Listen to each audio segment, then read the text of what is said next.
Or else I wanted to do a couple more examples of expanding from 1.1, specifically drawing out the area analogy, just so that we keep track of what's actually happening here. I don't think it's a good idea generally to have to draw a diagram every single time, but it helps us avoid memorizing things, especially acronyms that don't extend into other courses. So when you have x plus 2 multiplied by x minus 6, you can visualize it as an area question. I tend to skip in class examples where we have negative dimensions because we will have to think of that as being negative areas. For example, here's a rectangle that measures x plus 2 and by x minus 6. I'm totally ignoring the fact that minus 6 should be a longer negative distance than positive 2 because I don't need to worry about that in my model.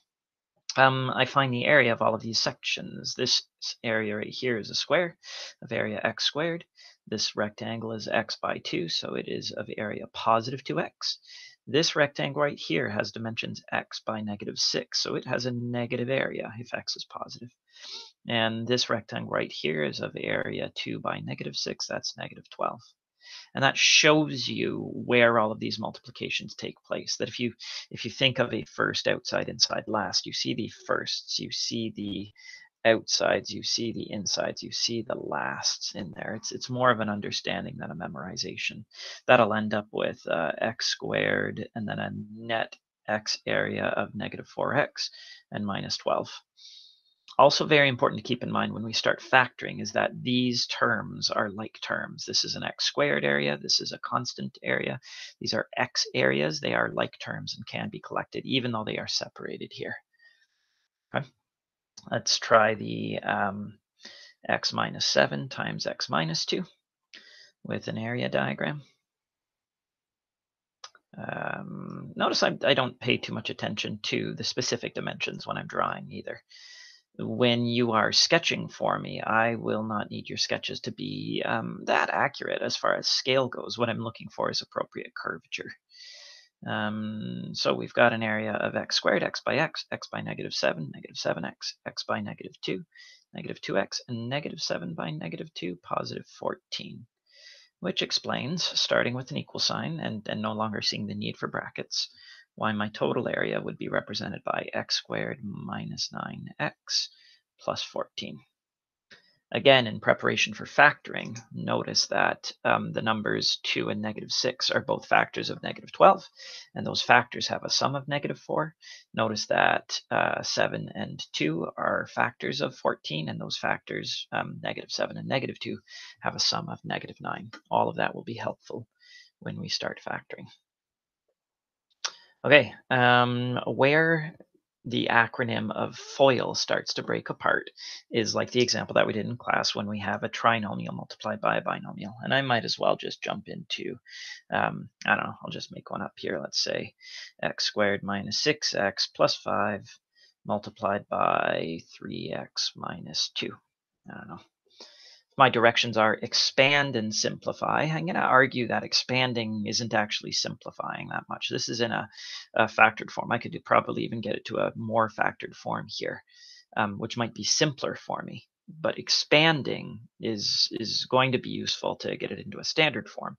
And then collecting the like terms is the simplification step. So I'm going to stop doing an area diagram pretty soon here. I mean, I could try getting this to work for us if I put an x squared and negative 6x and a 5 there. And then this is going to be a 3x and a negative 2. And I think that now might be the time to sort of just visualize where the multiplication is happening. That I'm going to have these two terms multiplied by those three terms. So I'm going to have 6 multiplications. And without a binomial times a binomial, I can no longer use an acronym. And I've been avoiding saying the word specifically because sometimes, even by the time they get to advanced functions or calculus class, students still think that FOIL is a verb. They'll tell me to FOIL this.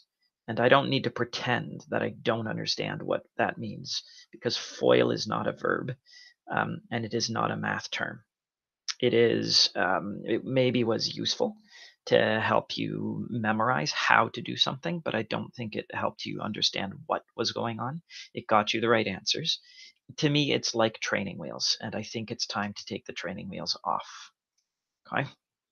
There are training wheels and seat belts. Seat belts you keep on all the time. They're useful all the time.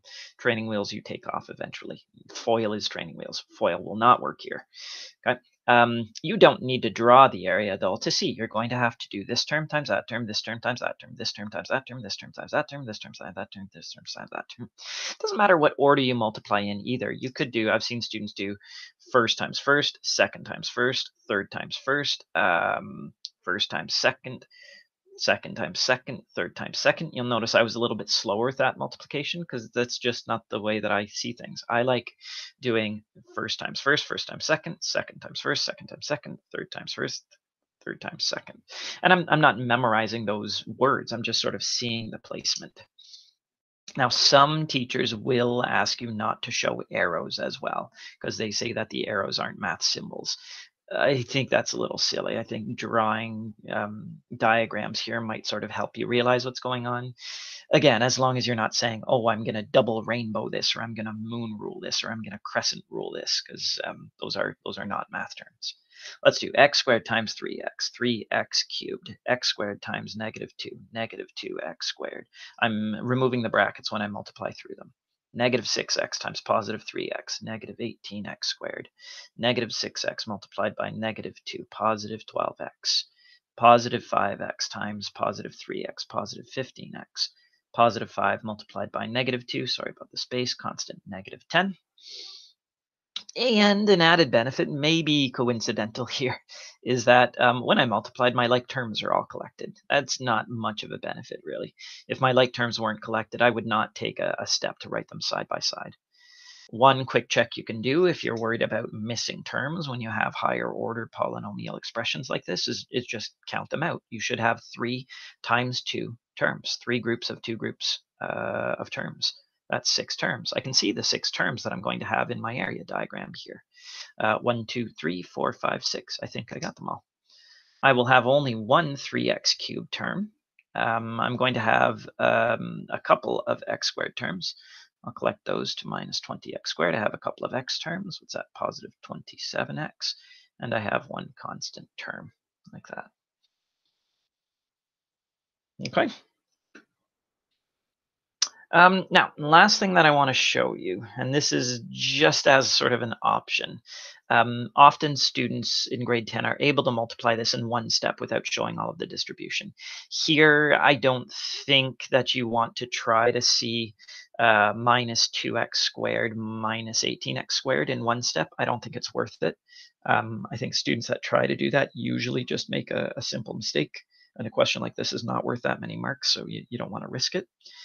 But as far as shortcuts go, let me do an example that I did in class, um, just to show you one other option. Now, I don't like this option because I lose track of things, but it is possible to multiply all 3 of these binomials together. The challenge is keeping track of which terms I have multiplied. I'm going to strongly suggest you do what we did in class, which is multiply the 2 binomials together first, keep that in a bracket so that you see that trinomial is multiplied by this binomial, and then multiply by the binomial on the next step. And you can do that in any order you want. But some students are interested in, is it possible to get it done? What we need to keep track of is that we have 2 choices here, 2 choices here, and 2 choices here. So there's actually 2 times 2 times 2, 8 terms that I should end up with if I do this multiplication all in one go. Again, the challenge is making sure that you get the order down. What I'm going to do is the first times the first times the first, and then the first times the first times the second, and then the first times the second times the first, and then the second times the first times the first, and then the first times the second times the second, and then the second times the first times the second, and then the second times the second times the first, and then the second times the second times the second. I wrote that down ahead of time, by the way. What I did was I actually recorded with the numbers 1 and 2 all of the possible combinations of numbers 1, 1, 1, or 2, 2, 2. So it's 1, 1, 1, 1, 1, 2, 1, 2, 1, 2, 1, 1. I did all the ones, 1, 2 at a time. Now I'll do my 2, 2s. I could have the 2 2s at the end. I could have the 2 2s on the outsides. I could have the two 2's at the beginning. And really, this is sort of looking at the placements of 1, 1. And then the last option is all of the 2's together. Now, if it takes me this long to sort of organize how many different multiplications I'm going to have, let me ask you, is it really worth it then to try to multiply this all in one go? Still, let's see if I can get the same answer as last time. I will do first times first times first, x times x times x, x cubed. I'll do x times 4 plus 4x squared. I'll do x times 3 times x plus 3x squared. And then I'll do negative 2 times x, negative 2x squared. Notice that by getting all of the combinations with only one, or sorry, permutations with only 1, 2 out of the way, I'm grouping all of my x squared terms together. And I'm still going to run out of space here. I tried to move down so that I would have enough room horizontally, and I won't. Now let's do just one group of 1 here. I'll do the first times the second times the second. That'll be a 12x term. Then I'll do the second times the first times the second. That'll be minus 8x. And then I'll do the second times the second times the first. That'll be minus 6x. And finally, I'll do the constant times the constant times the constant. While it is not a recommended approach for most students, seeing this done may help you a little bit in advanced functions with factoring, and at the end of our course with the binomial theorem, binomial expansion, to see that there's actually only one way you're going to get an x cubed term. That's the first times the first times the first. You should be able to predict that this expansion is going to have 1 x cubed, and that there's only going to be one way of getting a constant term. That's the second times the second times the second. So without knowing what the x squared term or the x term is going to be, you should be able to tell me that the constant term is going to be negative 2 times 3 times 4, negative 24. And then the other observation is that there are 3 different ways of getting x squared terms and 3 different ways of getting x terms.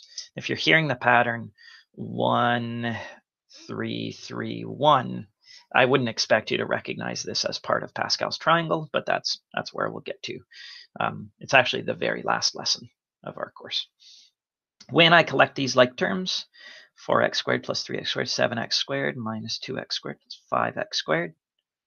Notice I shouldn't really need a calculator to do this, and I will get faster and more accurate. 8, 7, 6. Nope, 7, 6, 5. Sorry. Faster and more accurate the more that I practice. So challenge yourself not to pick up a calculator to do 12 minus 8 minus 6. 12 minus 8 is 4, minus 6 is negative 2. It's the only way you get better. It's by practicing. Is that the same as the solution we got in class? Yeah, betcha.